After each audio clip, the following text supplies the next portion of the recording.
सल्तनत उस्मानिया के दौरान एक सुल्तान का किरदार यह होता है कि वो इस बात को यकीनी बनाए कि वो मुल्क को अपने कंट्रोल में रखे, जबकि वो सल्तनत उस्मानिया के फैलाव को बढ़ाने और वसअत देने की मुसलसल कोशिश करते रहे। सुल्तान उस्मानी ख़ानदान के तमाम अरकान थे। अपने उरूज के ज़माने में सल्तनत एक ऐसे खित्ते पर मुहित थी जिसके शुमाल में हंगरी और जुनूब में यमन, मशरिक़ में इराक़ और मग़रिब में अलजज़ायर था। वाज़े तौर पर सल्तनत ने हर मुमकिन हद तक तौसी करने की कोशिश की और इस वसी नुमाइश को बरकरार रखना बहुत बड़ा इक़दाम और चैलेंज था। जैसे जैसे वक्त गुजरता गया, दूसरी कौमें उभरने लगीं और उन्होंने उन ख़तों पर दोबारा कंट्रोल हासिल कर लिया। लेकिन यह देखना अब भी हैरत अंगेज़ है कि सल्तनत कितनी मुतासिर कुन और ताकतवर थी, और यह सोचना हैरत अंगेज़ है कि यह सब उस्मानी सुल्तानों की बदौलत था। यहाँ हमारे पास कुछ ताकतवर और बाअसर उस्मानी सुल्तानों की फहरिस्त है जिसने सल्तनत को वही बना दिया जो वो थी, जो आज के दौर में भी याद रखने वाली चीज़ है। नंबर 5, बायज़ीद अव्वल।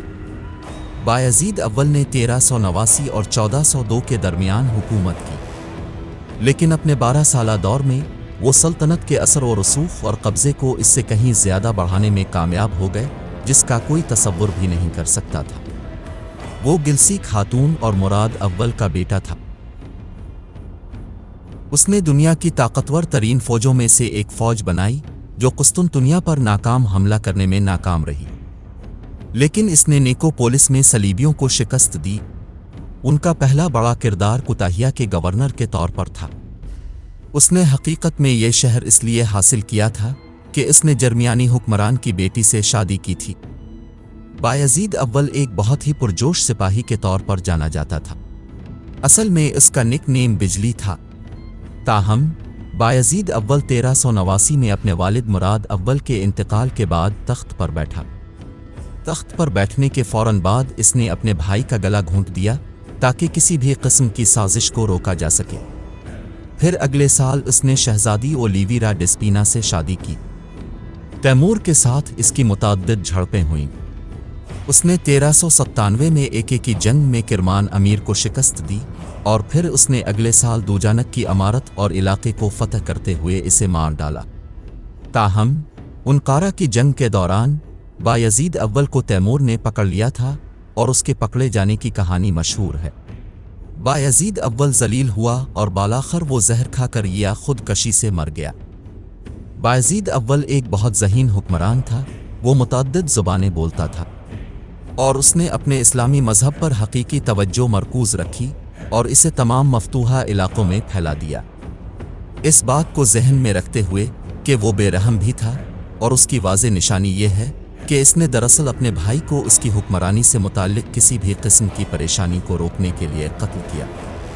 5 शादियों में से उनके 8 बेटे और 5 बेटियां थीं। नंबर 4, सुलेमान अज़ीम।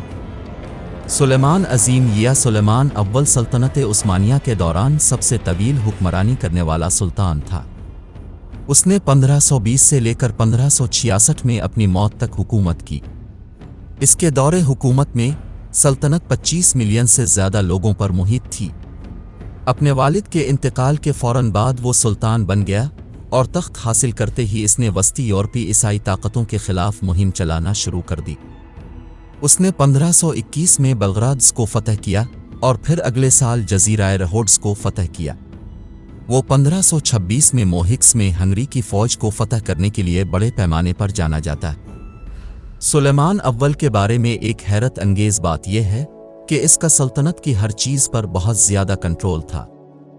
उसने फ़ौजदारी कानून, टैक्स, तालीम और मुआशरे में कुछ बड़ी तब्दीलियाँ कीं।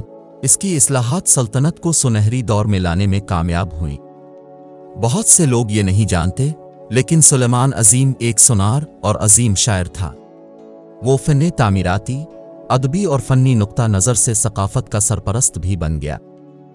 बुनियादी तौर पर उस्मानी रवायत को तोड़ते हुए उसने अपने हरम की एक औरत से शादी की। उनका बेटा दरअसल सुलेमान अव्वल की वफ़ात के बाद उनका जानिशीन बना। इसका एक और बेटा भी था जिसका नाम बायज़ीद था, जिसे इसके अपने बेटों के साथ 1561 में फांसी दे दी गई। सुलेमान अजीम की मीरास उनकी मौत से आगे तक फैली हुई है, जो उन चीज़ों का हकीकी सबूत है जो वो हासिल करने में कामयाब हुए। उसने एक ताकतवर और मिसाली रहनुमा के तौर पर अपनी एक अजीम तस्वीर बनाई। सबसे बढ़कर इसकी फतह ने सल्तनत के कंट्रोल में बल्कान सूबों, मुस्लिम शहरों और यहाँ तक कि शुमाली अफ्रीका के बेशतर हिस्से को भी अपने कंट्रोल में ले लिया। इस वक्त के दौरान चीज़ें अपने उरूज पर थीं, जो सुलेमान अजीम की ताकत और कामयाबी तक पहुंचने के लिए मुनफरिद लगन का एक हकीकी सबूत था। उसने तवील मुद्दत में वहां पहुंचने का इंतज़ाम किया। सुलेमान अव्वल अपने दौर में इतना ताकतवर था कि मरने के 30 साल बाद भी शेक्सपियर ने मर्चेंट ऑफ वीनस में इसके बारे में बात की। ये वाज़ेह था कि इस हुक्मरान का बहुत ज़्यादा असर और रसूख था और वो बहुत सारे चैलेंजेस का सामना करता रहा। जब कानूनी इस्लाहात और नौकरशाही की तौसी की बात आई तो सुलेमान अजीम के खादमों ने भी बड़ा किरदार अदा किया। नंबर 3, मुराद चहारुम। मुराद चहारुम एक और बाअसर सुल्तान है जिसने 1623 से 1640 तक हुकूमत की। वो इस हकीकत के लिए जाना जाता था कि इसने रियासत का इख्तियार बहाल किया। इसके अलावा मुराद चहारुम भी इस वक्त के सबसे सफाक हुक्मरानों में से एक था। वो कुस्तुनतुनिया में कोसिम सुल्तान से पैदा हुआ और सुल्तान अहमद अव्वल वो एक महल्लाती साजिश की वजह से हुक्मरान बना। उनके दौरे हुकूमत में कुछ अहम तरीन पहलू उस्मानी और सफवी जंग हैं, जहां क़फ़क़ाज़ को 2 सदियों से ज़्यादा अरसे तक 2 ताकतों के दरमियान तकसीम किया गया। ये वही है जिसने असल में मौजूदा इराक, ईरान और तुर्की की सरहदों की बुनियाद रखी जो आज हम देख रहे हैं। जबकि वो अपने दौरे हुकूमत के आगाज़ में अपने रिश्तेदारों के ज़ेरे तसल्लुत था, लेकिन चंद साल बाद इसने अपने बहनोई को फांसी दे दी।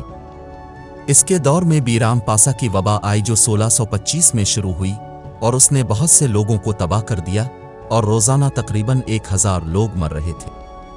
1632 से शुरू करते हुए मुराद चहारुम ने एक मुतलक उसूल पर तवज्जो मरकूज़ करना शुरू की।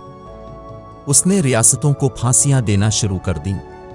बहुत से लोग जिन्होंने इसकी हुक्मरानी की इताअत नहीं की या इसके तरीक़ों से इत्तेफाक नहीं किया, उन्हें सज़ाए मौत दी गई। इलियास पाशा यहाँ एक मिसाल है। मुराद चहारुम को इस हकीकत के लिए भी जाना जाता है कि उन्होंने काफ़ी, तंबाकू और शराब पर पाबंदी लगा दी थी। वो दरहकीकत सिविलियन कपड़ों में होटलों और गलियों में गश्त कर रहा था ताकि ये देखे कि आया कोई कवायद की खिलाफ वर्जी करता है या नहीं। इसके अलावा मुराद चहारुम को इस हकीकत के लिए जाना जाता है कि उन्होंने बहुत सख्त सज़ाओं की मदद से मुतअद्दिद अदालती ज़ाब्ते बहाल किए हैं। अगरचे इसके ख़यालात फितरत के लिहाज से उम्दा थे, लेकिन इसके बहुत से तरीक़े या तो इंतहाई काबिले एतराज़ थे या शुरू करने के लिए बिल्कुल खौफनाक थे। वो उन सुल्तानों में से थे जिन्होंने बहुत सारी नज़में लिखीं। मुराद चहारुम भी एक मौसीकार थे। उन्होंने उज़्ल पेशरियों के नाम से एक कंपोजिशन बनाई। इन सलाहियतों के अलावा उसने फ़िने तामीर पर बहुत ज़्यादा तवज्जो मरकूज़ की, इसलिए इसके पास मकामी अंदाज में बहुत सी मुख्तलिफ यादगारें बनवाईं, जैसे मैदानी मस्जिद या कोनिया की सीरा फीटन मस्जिद। ये कहने की ज़रूरत नहीं कि ये एक बहुत ही बासलाहियत सुल्तान था जिसके बहुत से मुनफरिद ख़यालात थे, लेकिन वो बेरहम भी था, जिसका एक सबूत ये है कि वो इतनी सदियों तक तारीख़ में मौजूद रहा। नंबर 2, सीलिम अव्वल। सीलिम अव्वल 10 अक्टूबर 1470 से 22 सितंबर 1520 के दरमियान रहता था। वो 1512 से 1520 के दरमियान सुल्तान था। ये सच है कि इसने यहाँ पर दूसरे सुल्तानों की तरह हुकूमत नहीं की, ताहम इसका दौर बहुत काबिले ज़िक्र था। ये उनके दौर में था जब बहुत सारी सल्तनतें फैलना शुरू हुईं। सलीम पर अज़्म ने 1516 और 1517 के दरमियान फ़तह हासिल की, जब इसने मिस्र, तहामा, हिजाज और ल्यूनित को फ़तह किया। इसकी हुकूमत के इख्तिताम पर सल्तनत उस्मानिया 1.494 मिलियन मुरब्बा किलोमीटर से ज़्यादा पर मुहित थी। वो मदीना मुनव्वरा और मक्का के हज के कवानीन के मुहाफ़िज़ थे।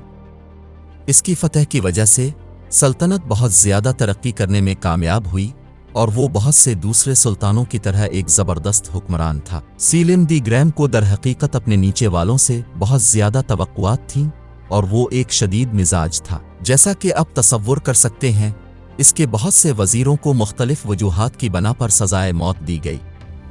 शदीद मिजाज के बावजूद सलीम अव्वल की इज्जत की जाती थी और उसने बहुत मेहनत की। उसने बहुत सारी चीज़ें हासिल की और उसने सल्तनत को इन ममालिक तक फैलाया जो कभी इसका हिस्सा नहीं थे।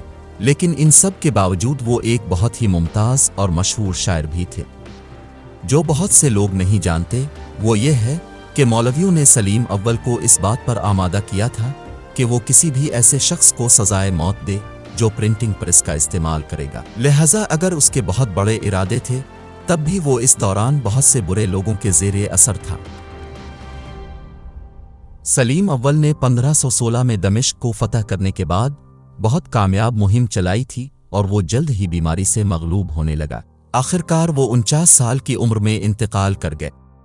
ये जानना मुश्किल है कि उनकी मौत किस वजह से हुई, लेकिन सरकारी दस्तावेज़ात बता रही हैं कि उन्हें जिल्द में इन्फेक्शन हुआ जो तवील घोड़े की सवारी की वजह से पैदा हुआ। बाज़ मुअर्रिखीन का ख्याल है कि सलीम अव्वल की मौत कैंसर की वजह से हुई थी।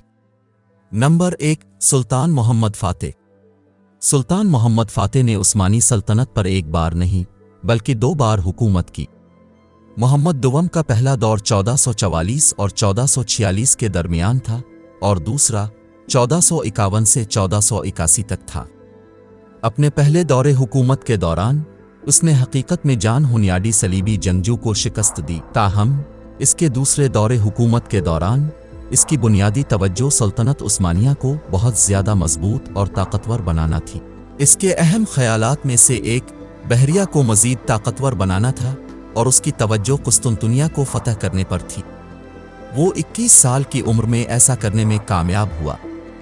ये वो वक्त था जब इसने बाज़-नितियनी सल्तनत का खात्मा किया।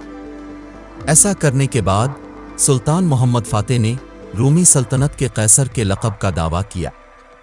इस दावे को तस्लीम करने वाला सिर्फ कुस्तुनतुनिया का सरपरस्त था।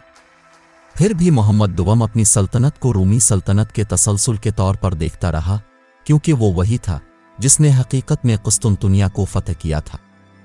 उसने बेशुमार लड़ाइयाँ और फतूहात हासिल की, जैसे सर्बिया, मोरिया, ट्रेबज़ान, वालाचिया, बोस्निया, अनातोलिया की फतूहात, मोल्दीविया, अल्बानिया और बहुत से दूसरे। उसने अपनी ताकत को भी मुनफरिद अंदाज में मुस्तहकम किया। उसने शाही दरबार को बाज़ अहलकारों के साथ बनाया जो सिर्फ इसके वफादार थे। उसने मज़ीद इख्तियार और कंट्रोल फराहम किया जिसकी इस दिन उसकी उम्र और उसकी बहुत ज़्यादा ज़रूरत थी। ये कहने के साथ ही मोहम्मद दुवम ने कंट्रोल पर बहुत ज़्यादा तवज्जो मरकूज़ की और मुसलसल हुदूद को आगे बढ़ाया। सुल्तान मोहम्मद फ़ातेह उन हुक्मरानों में से एक था जो तारीख़, कुरून वस्ती की बाज़-नितियनी तहज़ीब और कदीम यूनानी तहज़ीब में बहुत दिलचस्पी रखते थे। वो लातीनी, यूनानी, फ़ारसी, अरबी, सर्बिया और तुर्की जैसी मुतअद्दिद ज़बानों में रवानी के लिए जाना जाता था। इसके अलावा मोहम्मद दोयम को इल्मे इलहियात, फ़लकियात और रियाज़ी जैसे मुख्तलिफ मौज़ूआत को पसंद करने के लिए भी जाना जाता था। उनके दौरे हुकूमत में इन चीज़ों ने काफ़ी तरक्की की। मोहम्मद फ़ातेह भी एक शायर था। उसने आउवनी के नाम से एक नज़्म लिखी और उसने एक खूबसूरत दीवान शायरी का पैकेज बनाया। नतीजा, इन सुल्तानों में से हर एक ने सल्तनत उस्मानिया को उसके जंगली ख्वाबों से आगे बढ़ने और वसअत देने में मदद की। उनके बारे में मज़े की बात यह है कि ये सब अजीम हुक्मरान होने के साथ साथ मुख्तलिफ शोबों में भी काफ़ी इल्म रखते थे। बहुत से सुल्तान शायर थे और उन्होंने तारीख़, साइंस या इस ज़माने में फैलने वाले मुख्तलिफ शोबों के बारे में भी बहुत कुछ सीखने की कोशिश की। वो हमेशा कौमी कामयाबी पर मरकूज़ थे और वो सल्तनत को काफ़ी हद तक बढ़ाने में कामयाब रहे। इस बात को जहन में रखते हुए उन हुक्मरानों से सीखने को बहुत कुछ है। इनमें से अक्सर नई चीज़ें सीखने, सल्तनत को वसअत देने और सकाफ़ती नुक्ता नज़र से सरहदों को मुसलसल आगे बढ़ाने के ख्याल पर बहुत ज़्यादा तवज्जो मरकूज़ रखते थे। इसकी एक वजह यह है कि ये तमाम हुक्मरान तारीख़ का हिस्सा बनने में कामयाब हुए और दुनिया भर के लोग आज भी उनके बारे में बातें कर रहे हैं। ये थी आज की वीडियो। अगर आपको वीडियो पसंद आए तो शेयर करना मत भूलिएगा। अल्लाह हाफ़िज़।